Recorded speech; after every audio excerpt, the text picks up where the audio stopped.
লক্ষ্মীপুরে বিপুল পরিমাণ দেশি ও বিদেশি অস্ত্রসহ 2 সন্ত্রাসীকে গ্রেপ্তার করেছে যৌথ বাহিনী। বৃহস্পতিবার গভীর রাতে লক্ষ্মীপুর বেগমগঞ্জ সীমান্তবর্তী আলাইয়াপুর ইউনিয়ন থেকে তাদের গ্রেপ্তার করা হয়।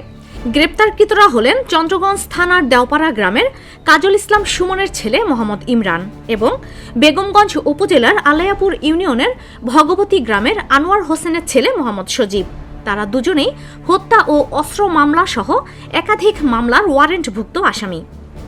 এ সময় তাদের কাছ থেকে একটি বিদেশি পিস্তল, 11 রাউন্ড পিস্তলের গুলি, 2টি পিস্তলের ম্যাগাজিন, 4টি খালি কার্তুজ, একটি এলজি 26 রাউন্ড শটগানের গুলি, 53টি আতশবাজি, 2টি ককটেল, একটি দেশি অস্ত্র ও একটি বিপি উদ্ধার করা হয়।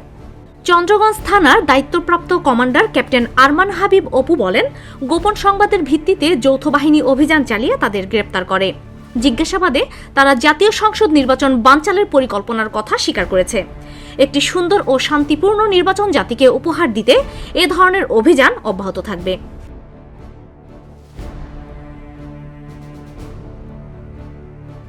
আমাদের উদ্দেশ্য ছিল যে আমাদের জাতীয় যে সংসদ নির্বাচন আছে, আমরা আমাদের জনগণকে একটা সুষ্ঠু এবং শান্তিপূর্ণ নির্বাচন উপহার দিতে চাই।